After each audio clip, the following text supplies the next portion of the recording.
Since the last flight test, this day Starship lifted off for Flight 9, and as usual it was eventful. That's the lingering emotion after yesterday's Starship flight. There's no question SpaceX made real progress.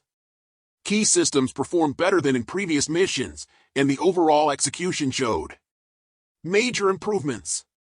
But despite those gains, the mission ended with a sense of incompleteness, as both the Super Heavy booster and the upper stage failed to finish their journeys. Now, all eyes are on what caused those unexpected failures.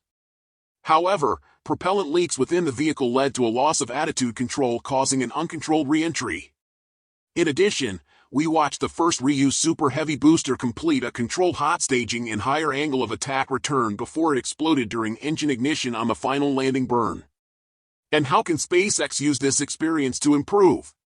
Here we'll go more in depth into Starship V2's performance, the loss of the booster, and more. Only a couple hours before sunset, Starship was full of propellant and cleared for liftoff. There was a hold at T40 seconds for some additional checkouts on one of the booster's engines.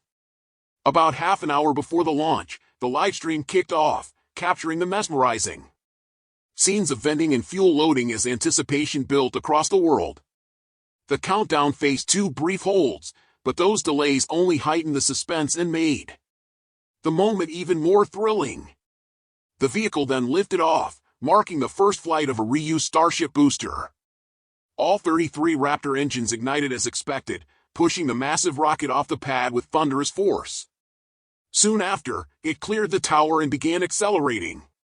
After successfully passing max Q, the vehicle moved into the separation phase, using the hot staging technique.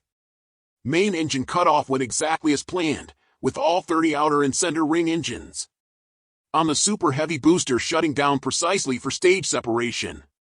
Simultaneously, 6 engines on the upper stage ignited flawlessly, sending both stages on their separate paths. From here, it continued gaining altitude and speed, leading up to one of the first distinctly different moments of Flight 9's mission profile. At T+2 minutes and 35 seconds, MECO occurred, which SpaceX calls most engines cut off.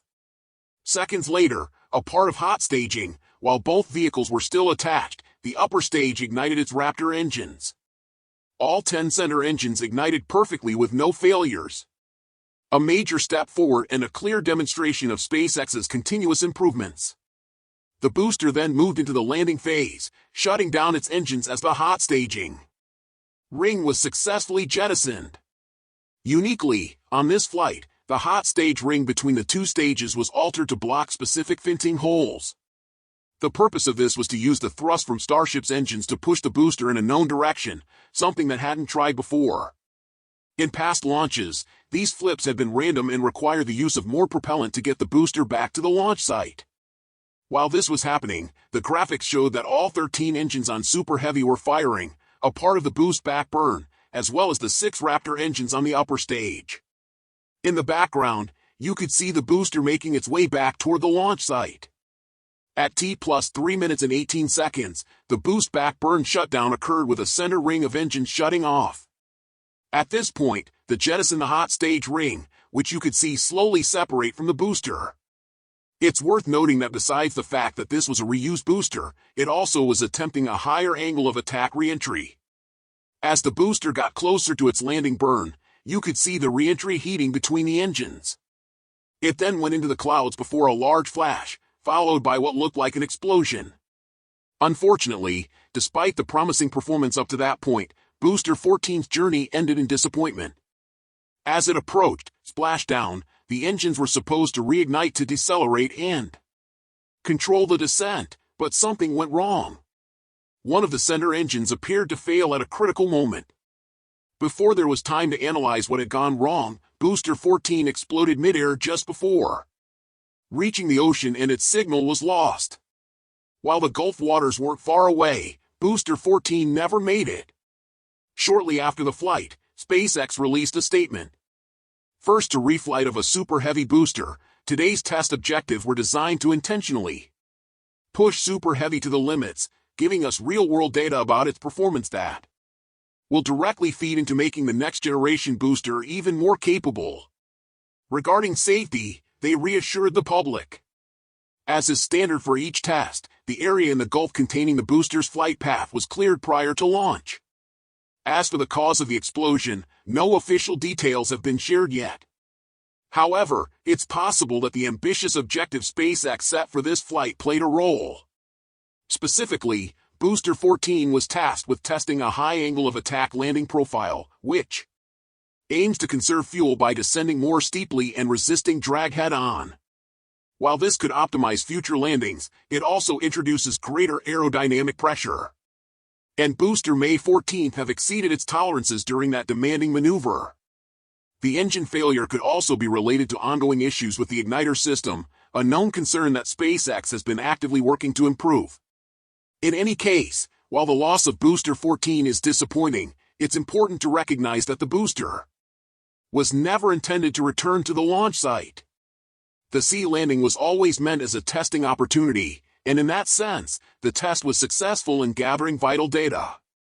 Most importantly, this flight marked a major milestone, the first ever reflight of a super heavy booster, and despite its fiery end, Booster 14 managed to demonstrate real progress in key areas, especially overcoming the persistent boost back burn challenge.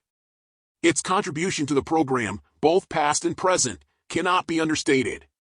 Still, it's hard not to feel a bit of regret. Booster 14 had already proven itself in previous missions, and there was a collective hope that this reused booster would complete its journey with a more fitting finale. But in the grand scheme of pushing the boundaries of reusability and rapid development, Booster 14 served its purpose with honor. So here's to Booster 14, a booster that may not have had a perfect ending, but one that helped pave the way for a more capable and resilient Starship system.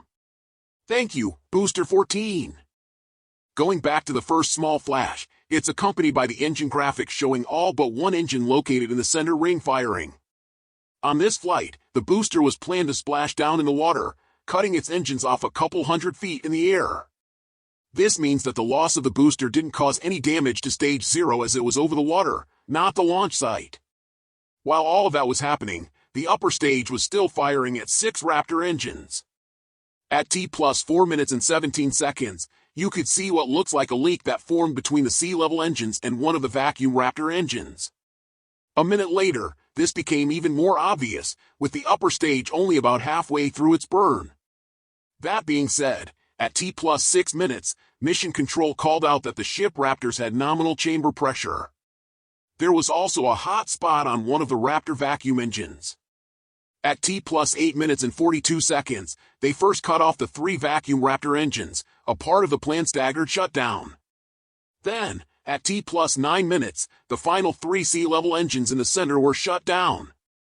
Around this time, Mission Control also called out that the vehicle had nominal insertion.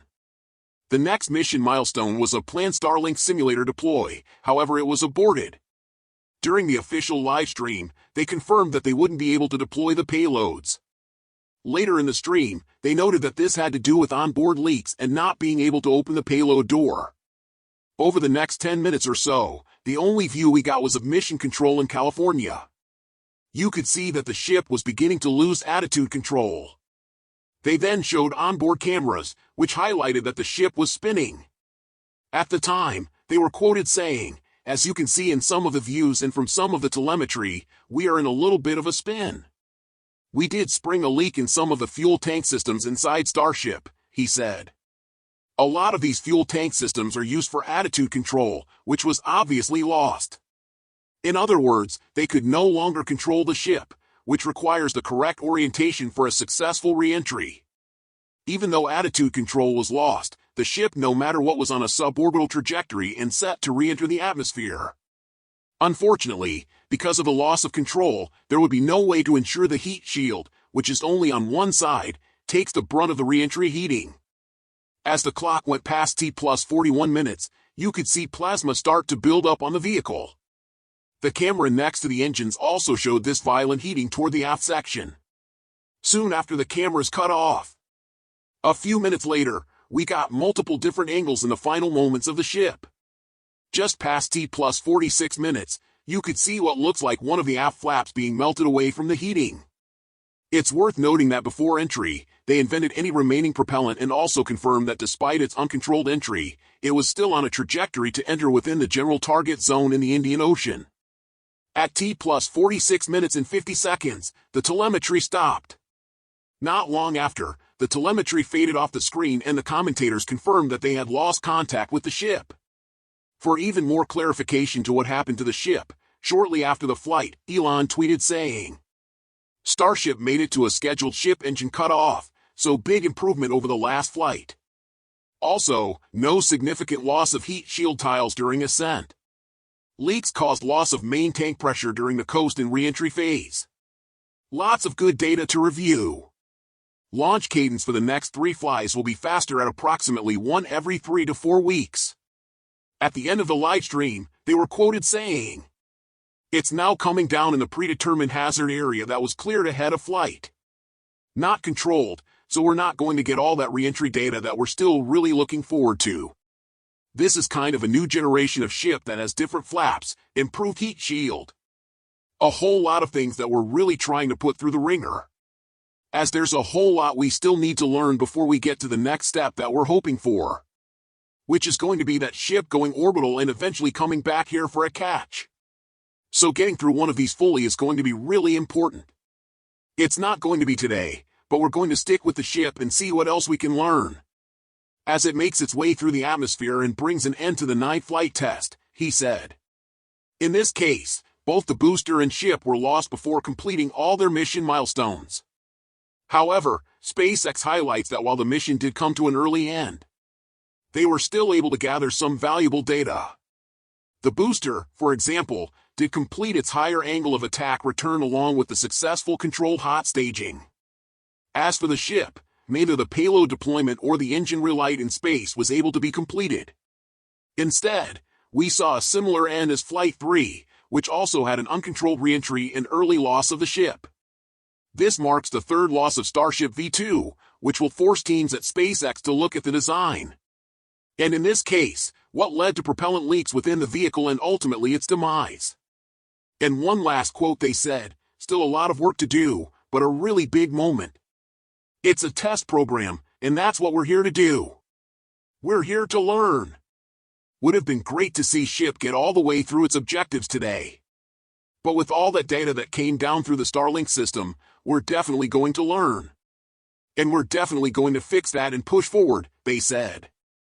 This afternoon, SpaceX launched Starship for the 9th time. The booster, which was the first to be reused, managed to complete nearly all of its mission milestones, before exploding immediately after the final landing burn engine light. As for the ship, it sprung leaks, leading to a loss of attitude control and eventually the vehicle. And that's about it for today's episode. Thank you so much for tuning in, and that's all for today's update. If you enjoyed watching and found it useful, please make sure to subscribe to my channel and hit the like button. And if you want to support our channel and if you want to be up to date, you can become an exclusive member, so click on our perks through the link in the description below. Thanks to watching and see you next time.